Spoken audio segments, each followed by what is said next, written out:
three recognized members of startup community from Belgrade, from Pristina, and from Kosovska Mitrovica. And we will speak about their startup endeavors, we will speak about their experiences, and this whole podcast is organized as a part of the Changing Minds Trust Through Innovation project.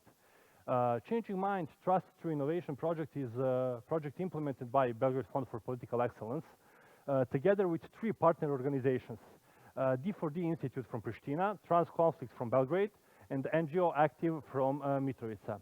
And with the support granted by the European Union through its civil society facility.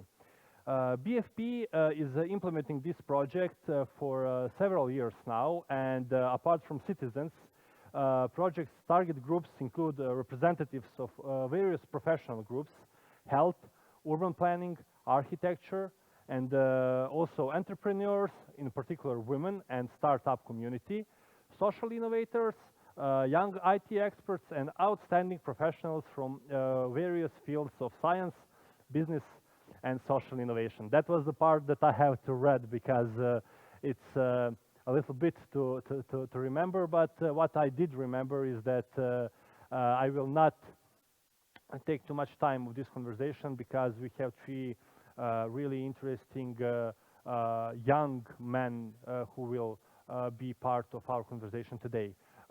So I would like to introduce Mr. Arianit Fazliu.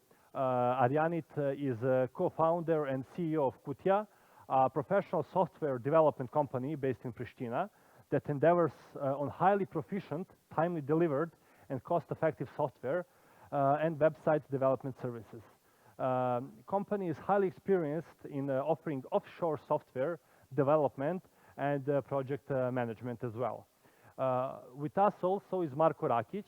Marko Rakić is CEO and founder of Mitrovica Innovation Center from Kosovska Mitrovica. And Marko said in one of his interviews that the Mitrovica Innovation Center is founded as an effort of a group of enthusiasts who wanted to do something different.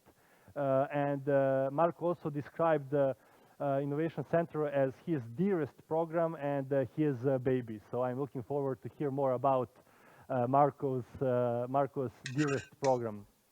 And the last but not least is Dušan Jovčić.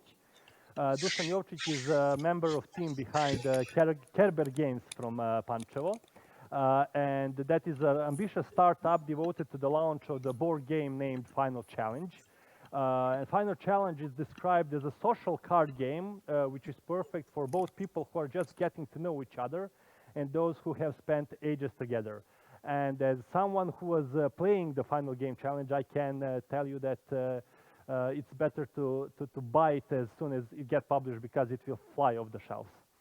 So without further ado, I would like to wish a warm welcome to my three guests today. Unfortunately, due to this new normality that we all so love, and we are so lucky that we are living in 2020 like we are living, we are not together, we are not in Belgrade, but we are in this online community, online world, and that's why the welcome is not the warmest one that it can be, but it's still the dearest one. Yeah, that's a lot from me, and I will probably, I'm supposed to shut up right now and give the floor to our speakers, and I will start the conversation with the first questions dedicated to all of them, but I would like to start with Arianit, and that first question would be just to let us know a little bit more about Kutia, to let us know a little bit more about the company that he's standing behind, and to introduce hopefully our numerous public to his startup endeavor. Arianit, please. Yes, thank you, Stefan. It's a pleasure to be part of this discussion panel. I used to have those discussions also with Marko, who is in the panel here previously. But yes, I am Arianit Fazliu. I am from Pristina. Kutia is a software company based as well in Pristina. We are 33 team members at Kutia, designers, developers, project managers, quality assurance, and content writers. most of our clients are based on Norway and Sweden, but we do have also clients in Kosovo. We also have clients in Serbia, which is the organization NGO Birn. So we are delivering for them a few projects web-based. So we are kind of also in the region, but the focus is to be more present on the Nordic region, Norway and Sweden. The services that we offer are all web-based, so starting from the custom-made web applications for fintech organizations or companies, HR companies, logistic companies, etc. So we build custom stuff for our clients based on their needs.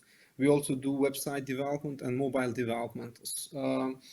Lately, we have started also with, let's say, with graphic design for the clients kind of offshore. So we build also the team extension for clients in those countries. They need sometimes a few developers for a project, so we try to engage with them and build the team for them. So there are different let's say types of services that we offer and cooperations with our partners. This is Kutia. What we do as well, we have also, as we saw that there's a problem with, or let's say it's an issue with the developers in Kosovo and also in the region, because when they grew up and they become professional, they might migrate to developed countries or work for companies remote. So what we've done is that we have started also a academy in here. We brought a franchise from Sweden, Bitrut Academy, Kosovo.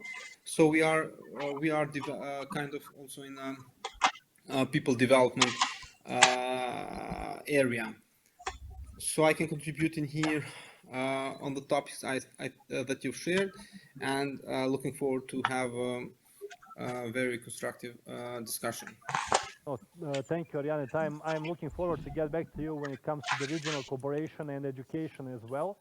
But speaking about education, there is another person here who can speak a little bit more about that, and that's Marko. Marko, please introduce the Innovation Center a little bit more. And as I mentioned, this education part is something that, if I can say, it's the thing that you are getting recognized about, and something that when I looked about the Innovation Center a little bit more on the internet, probably the most prominent thing about it is the education part of it. Hi, Stefan. Yes, you're right.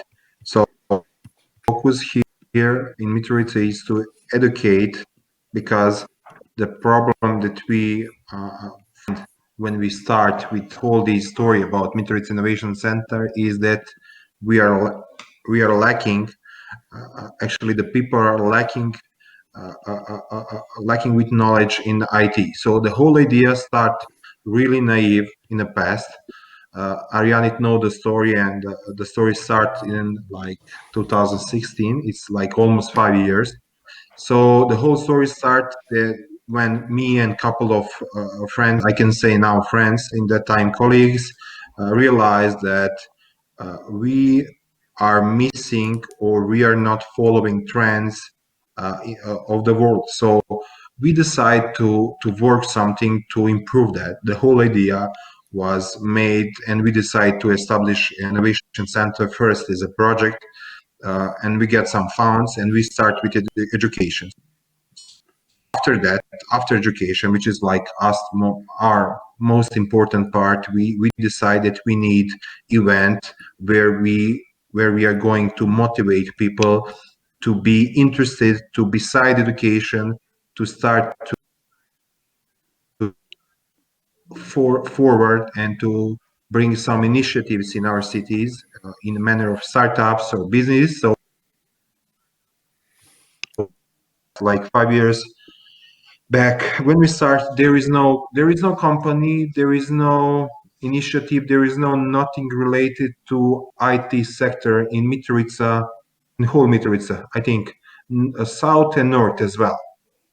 And till now we have one company which is like made of 3 people. They employed more than 15. It's W3 Lab. You can find them on the internet, and they are cooperating mostly with Western countries and US and Canada. So serious company, a lot of people. Web design, actually they are they are digital agency. Right now you have as well is related to design, graphic design. Other is related to QA, quality assurance, about marketing. So situation is slowly, very slowly, by my opinion, is changing, but we are not still where we been 5 years ago. So the thing is that innovation center maybe is not only or most important part of the whole process, but still I think it is crucial part, because beside the people from Mitrovica, we are trying to work with people from Pristina. Arianit is one of our trainers. We have people from Belgrade, Ivan Minic, Ivan Ćosić, and many more. So I will not name all of them because I will forget someone as well, because there is a many.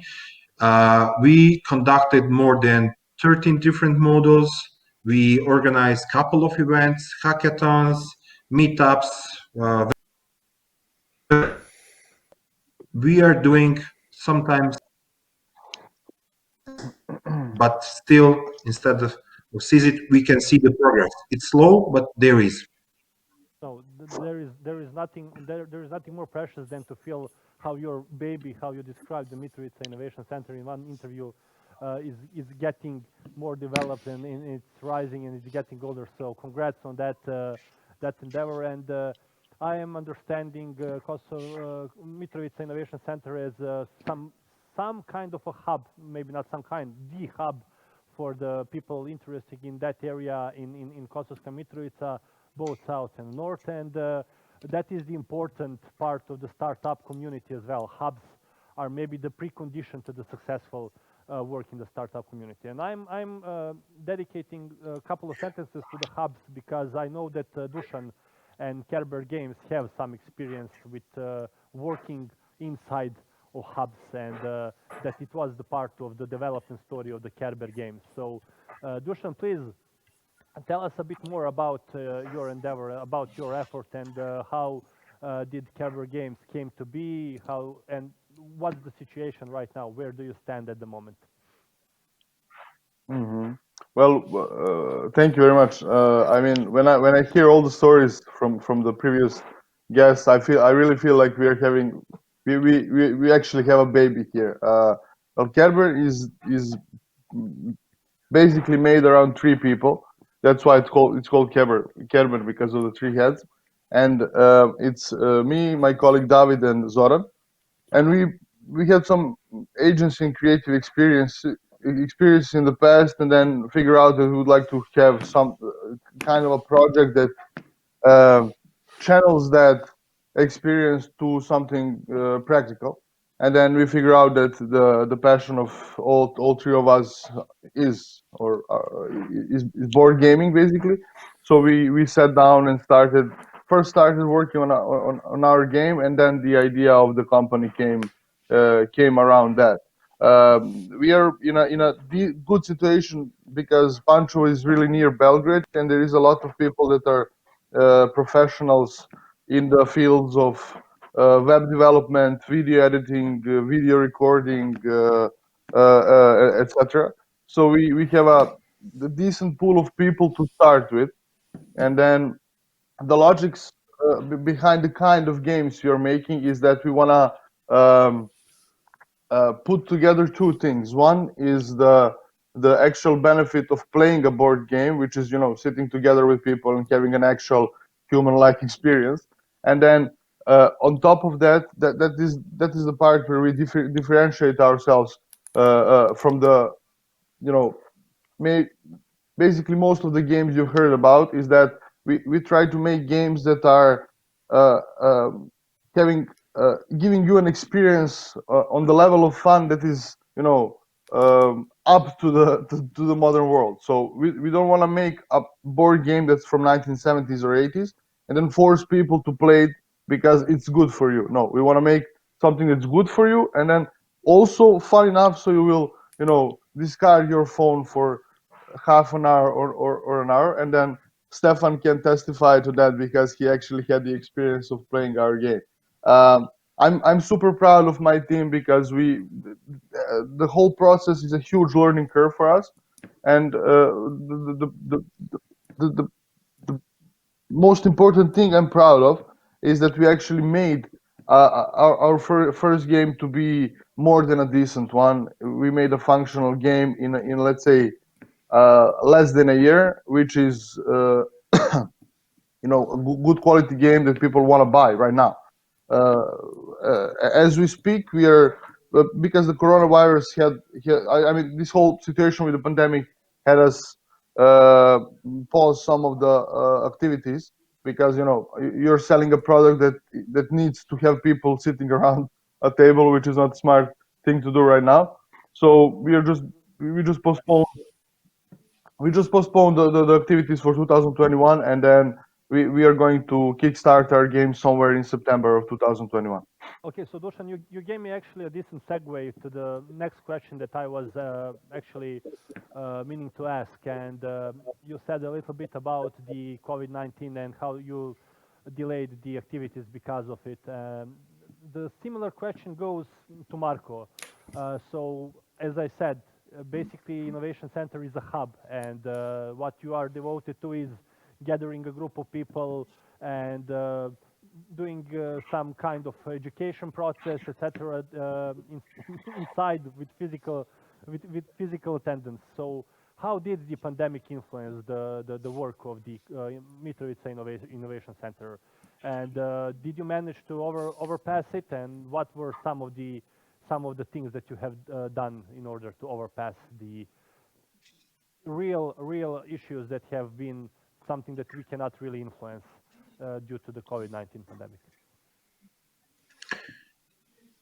Yeah, it influenced a lot. It's not only influencing on our center. So I owe you to explain a bit more about innovation. So due to that we are only one, we are everything. We are engine makers, we are hub, we are accelerator, we are doing everything, and we are trying to help every initiative that came from people. So if they want to be a company, okay, we will hire people who will explain you how to do it. If you want to do some startups, okay, I will try to find the people who help many startups. He will help you as well. So we are trying, like, from bottom of our heart to help all of people who are interested, because the situation here, especially in the north, is pretty complicated. So I will not even try to explain you why is that. But there is a one thing which can help you to understand. Many and many more people are here employed in public institutions from both systems, and in that ecosystem, economy ecosystem, it's really hard to motivate people to work something, to earn more money, because you have like plenty of people who work still with their parents and they're getting some salaries like 500 euros and they don't need. The thing is that this is a small city, everything is pretty expensive. Everything is not expensive, it's cheap. So coffee is like half euro, like, and people have a lot of free time and a lot of money and they don't want to earn more. They're not learned. The system not motivated them to learn more. Education system as well, and the political system I cannot even manage. But I will come back to your question right now. Oh, sure. We are really get stuck in the first couple of months of pandemic. So we were stuck that hard that we almost canceled a couple of projects. I can say thank to pandemic, also some donors start to understand what is really going, and we switched to online platform. So if you remember, not everybody really understands or yeah, they don't really understand that whole thing will going and strike us really hard. When the understand that process, we switched everything online. So we are using different platforms: Microsoft Teams, Google Maps, Zoom. It's free will to decide which one they want to use. I mean, I need to be honest. Everything is believe me or not, it's more hard to do than before. It's hard to keep people's attention online. Everything is different online. As you can see, or as you can notice, my internet connection here is best that can be, but still not good enough. A lot of people have internet problems, and we will survive, and we already have some contracts for the future. But this is something more time, it can be really dangerous for all of us. Only imagine how it strikes businesses and people as well. Yeah, I can only imagine how much is irritating that you cannot devote the whole effort that you are ready to devote to improve your initiative, to make it better, to reach new levels, but you have to fight the existing circumstances. And unfortunately, COVID-19 pandemic made us think about the ways that we are handling our day-to-day business and the ways of thinking forward. Something that we were not thinking before was resilience. Yeah, We never expected that something like this could happen, and you are right. Many of us were not prepared to all of that, and that move from the physical life to having four of you here speaking about your startups or your companies, and to move to looking at you at one TV screen is something that unfortunately many of us are calling the new normality. But let's say that due to the joint effort and the hope that we can share between us, we hopefully can overpass it. And I would like to go back to Dušan for a second. So just a quick question to Dušan. Uh, are you now working on something that can be seen as preparation for the period after COVID, so 2021? Are you preparing something that will probably be a way to relaunch or to reestablish the Kerber after the COVID-19 pandemic in 2021, or hopefully in 2021 and not later? Well, we will use the time we have from now on to develop two more games. That's one thing. That's like the backup plan, and then the other two parts of our plan B is to create like a separate version of the game, because our game is challenge based.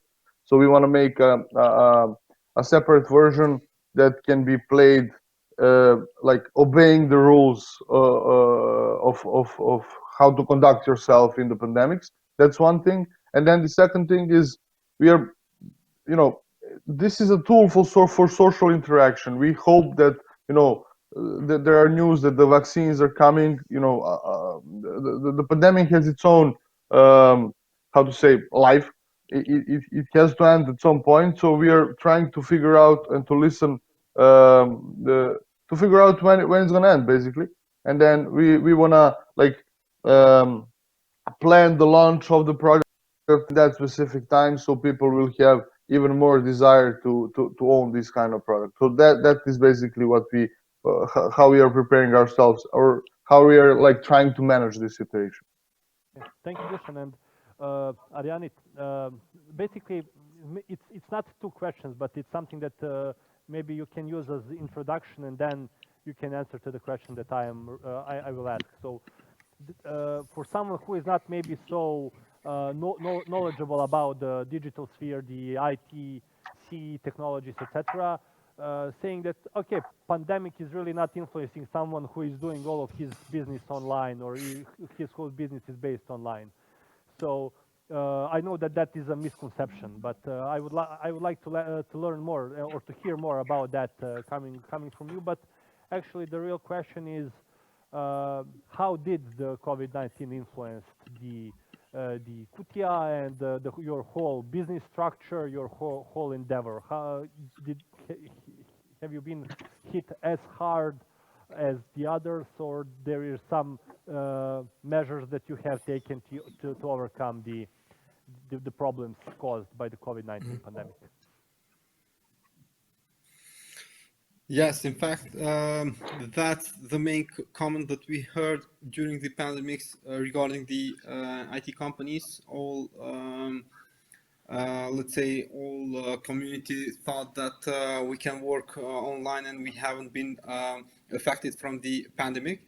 Of course, we can work online. Everybody can work online who is, let's say, eligible to work on the industries that allows that. But in order to work online, you need to have clients. So the clients that we have, or the clients that we serve, are not clients that, let's say, all of them are online. They have been affected. So let's say we might have clients that work with logistics. So they couldn't do any work during the pandemic because everything was locked.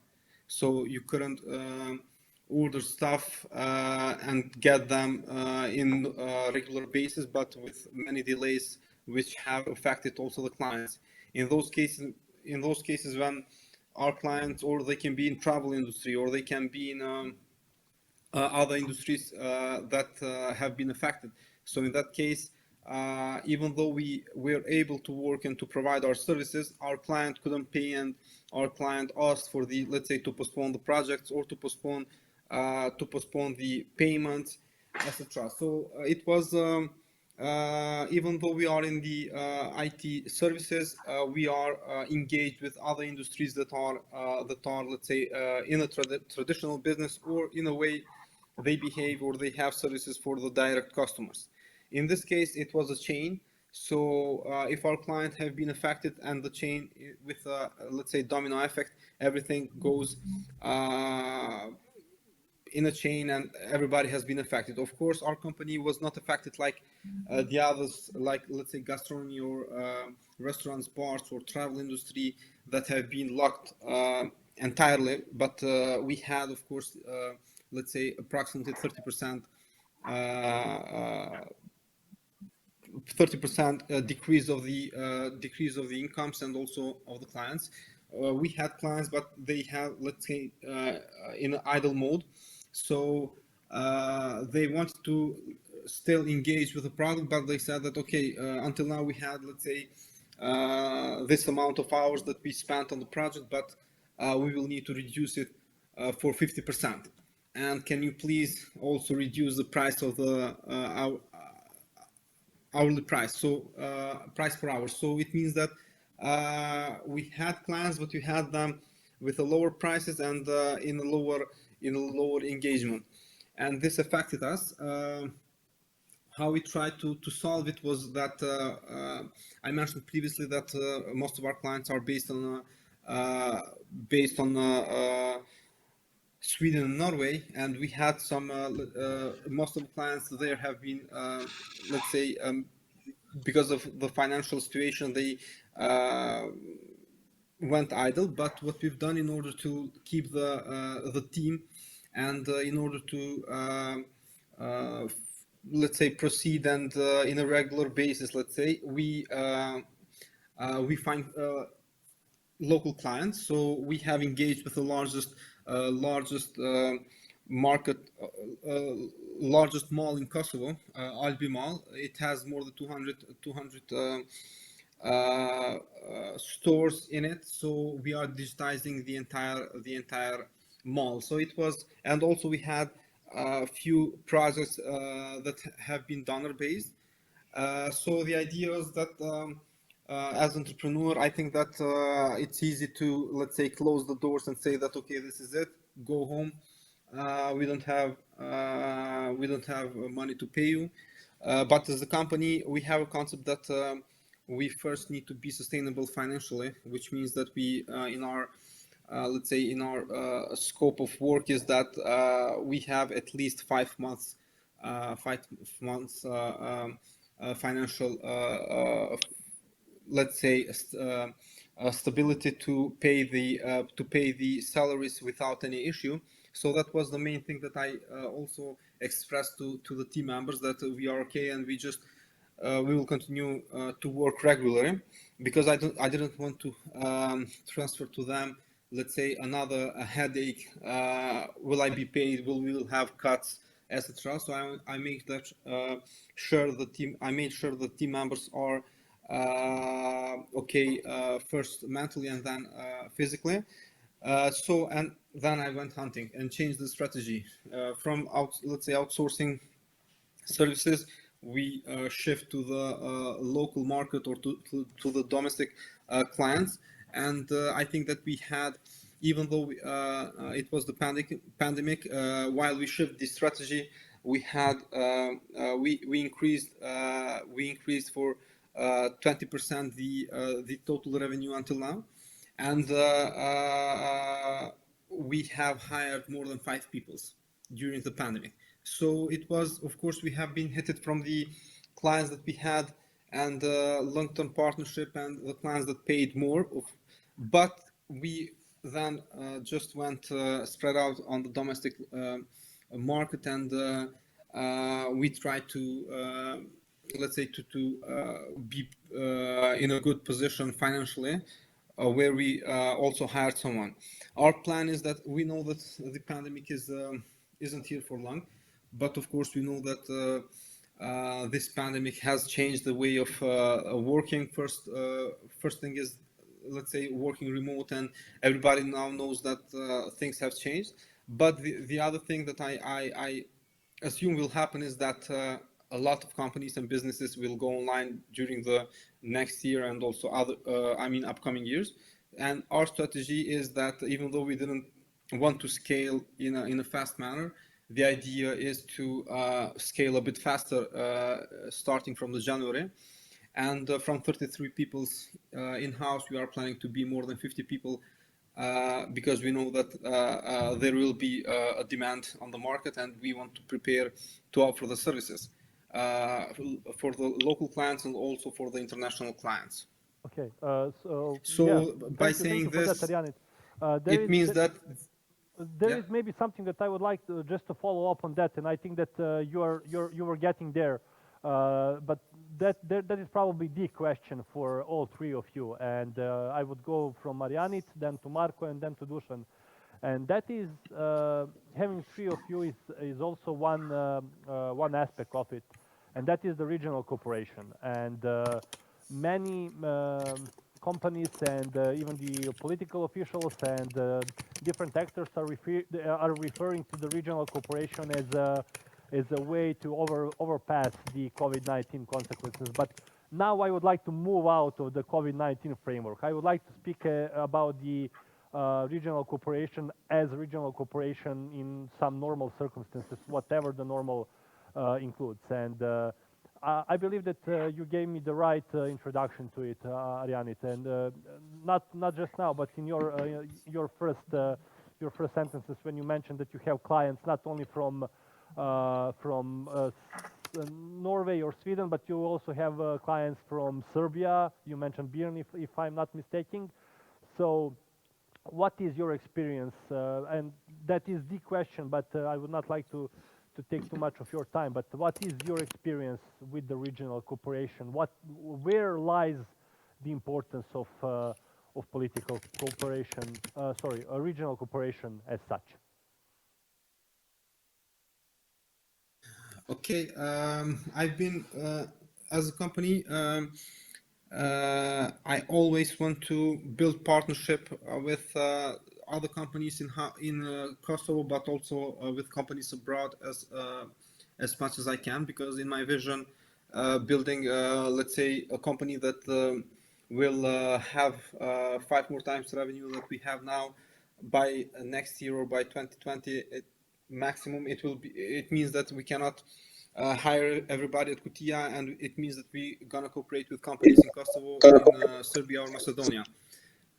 So I'm working on this to exactly finding partners, not just clients, but also business partners in the region, so we can grow up together. We know that We know that our, let's say, market or companies in our region are, let's say, small companies. Even though we are 30 or 50, we cannot be 200 or 300 or 1,000 employees because of the number of, let's say, population, etc. So we need to gather forces in order to be, let's say, a market where international and bigger companies can outsource or offshore their services. Saying that, we have our company is part of different organizations in Kosovo, and I do participate in different, let's say, receptions and different trainings they offer. So I used to be in a few meetings where other companies from the Belgrade have participated, and we exchanged few emails with them in order to see how we can cooperate. What we in a partnership manner, but we have also clients on the business client. We started from Kosovo, we moved to Serbia, Bosnia, so we are now managing most of the BIN projects in 7 countries. I think that companies in nowadays in Kosovo, mainly companies in southern development are managed through from the youngsters, boys and girls that have, let's say, are in their 30s, and it's a good approach to finding and a good approach to creating partnership also with companies in the region. And I think the mindset is different. So we are when I talk to somebody with my attention to build up something, we don't go through the political issues, we don't go through other issues that might stop us, but we try to find the good, let's say, points, and we can connect the dots. And the idea is to, by default, I think that people should, in order to achieve this, we should have this positive mindset, and we should be focused on what are the achievements and what is our goal that we want to achieve together, and to exclude or to, let's say, keep an eye close to the bad stuff that might be see during the road. Thank you, Arianit. Marko, same question goes to you. What is your experience with regional cooperation? How it has benefited the Mitrovica Innovation Center? And do you see regional cooperation as something that should be worked on, should be promoted, and generally how it has influenced your story?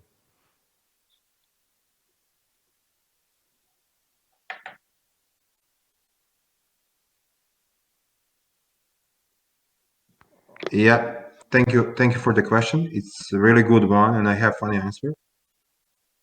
It's really hard to determine what is the region, and because we practically live in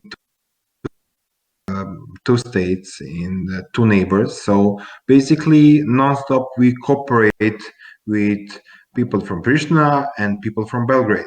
And the thing is that we realize that we are in really good position. We can take whatever we want, and I think that every others should follow that, because from my experience, I can guarantee to as well Arianit and to Dušan that there is a plenty of really good people on other side. I'm sure that they already know that, but I think that none of them is collecting the fruits from other tree. So I think that we maybe should consider on that, and based on that, we will try to do something related to. So the plan for us for the future, we will try to enhance that. How we are going to do that? We will try to build up a platform where we are going to promote people who are trained in art center. We will also open platform for the people from both countries, from both cities, from wherever they can publish their skills and everything what they did in the past, something similar to a platform that are already really popular, like Upwork, but we will try to do it more local, and we will try to motivate people to hire from local communities. Why is that? Because people from, like I can say, these local communities, they can be cheaper, they can be more dedicated, and they can be at the end they can be more interested, and they are here like to you, or they can be next to you. And what is also important for regional cooperation, consider that with two languages, Serbian and Albanian, you can cover more than 30 million people. So why you are not using this advantage? With Serbian language, you can cover Croatia, Bosnia, Serbia, part of Kosovo, and with Albania, Kosovo, bigger part of Kosovo. So I think that people are still not thinking it that way, but we will try to make them to take this as opportunity. Also, the big opportunity is that establishing and leading business in Kosovo system is really easy. It is, of course, it is easier than in Serbia. The system is really helping you. The taxes are lower. The establishing here, for example, in Kosovo, you only need your ID. Or if you want to establish a company, you can do it as a foreigner with one other guy. So basically, everything is more easier here to do a business. But people, they don't have enough trust. As your project name is Trust to Innovation, we can work together on this, and I think that it can be really useful. Okay, thank you. And yeah, what is important is, so also we should also consider that there is a lot of people who are doing amazing job in Macedonia. So maybe we can think these three regions can be really interested to do. And you asked some of us, I think, what is the main thing that can connect people? I think it is interest. If there is interesting, nothing is a problem. I know that because we have people from never crossed the bridge before, so they saw that we are organizing something for free, and they saw they're interested there, and they just cross it like it's nothing. Yeah. If they do that, I think nothing is impossible. No, I think that you're raising the point when it comes to the facilitation of cooperation, regional cooperation, or actually any other kind of cooperation. Before I let you go, I would like to ask you two questions, but I will make it the round question. So I hope that Arianit is still with us. I cannot see him in the moment, but I hope that he is here. But I will start with Dušan.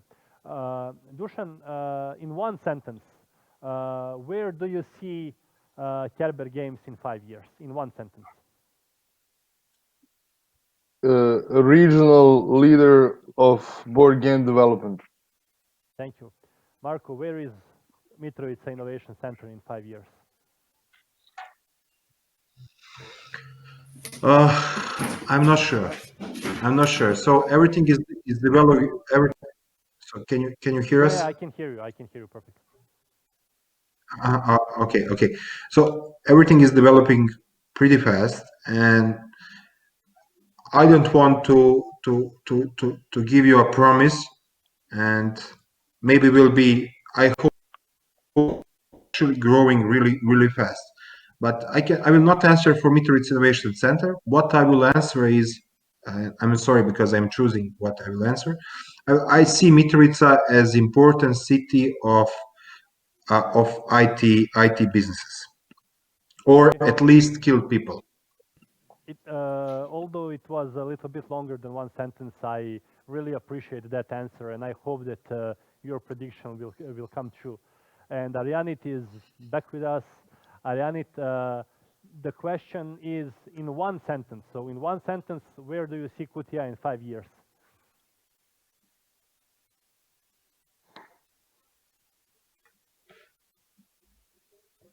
Okay, I'm not hearing you, Arianit. Sorry. This is something that we will have to work on. I I cannot hear you at the moment. Can you hear me now? Okay, Can you hear me now? let me repeat Is the question just for the sake of the editing after this. So the question goes. okay. So Arianit, the question goes to you. In one sentence, just in one sentence, where do you see Kutia in 5 years? Kutia will be the biggest player in the region as a software development company. I can only like and support that ambition, and uh, we are so close to the end of our conversation. I really enjoyed it. So, but the final round, and I will start from Marko this time. Marko, when the three of us come together to Mitrovica, where are you taking us? Not except Mitrovica Innovation Center. So except that, where are you taking the three of us when we come to Mitrovica? Actually, I don't even think to bring you to Mitrovica Innovation Center. So probably we will go to some. I will ask you guys, are you hungry? Because I know like a lot of places where we can lunch, and there we will discuss about many things, lunch and beer as well. So I would really, I'm really hoping that, and I can maybe we can maybe work on some plan to do that. So let's not only imagine that. Let's do that. So I suppose that Dušan, but if he's not, we will really host him, and I can even organize something that there is a we can make a purpose. So guys, Yeah, feel free to come to Mitrovica. You will enjoy. I can guarantee. I believe that just if Dušan was just in Mitrovica based, that he will be a perfect member of the Innovation Center, because I know the motivation that he has. And Dušan, the same question goes to you, and I will answer the last. But when three of us come to Pančevo, when you are where you are taking us? I'm taking you to a board game club called D20, to my friend that is also named Dušan, so we can test some games, and I can invite you into the world of board gaming. Yeah, but I can only vouch that the final challenge is a game that is best played with some snacks and some beer. So also, I can also vouch that it would be fun. And Arianit, where are we going in Pristina?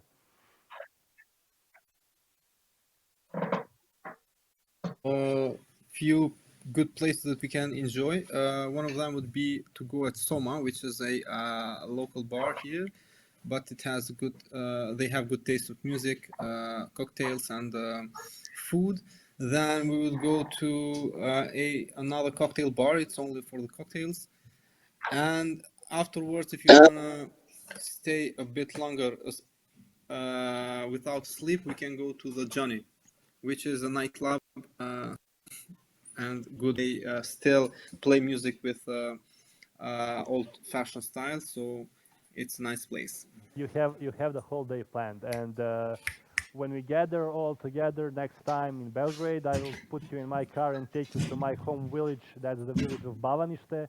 It's 35 kilometers from center of Belgrade, but there you can enjoy the authentic Vojvodina's tastes, and maybe you can even help in the field a little bit, just to have some manual work in addition to all of this digital sphere. Thank you guys. Thank you all for joining me today. We just went a little bit over the agreed 45 minutes, but this conversation could probably last for hours.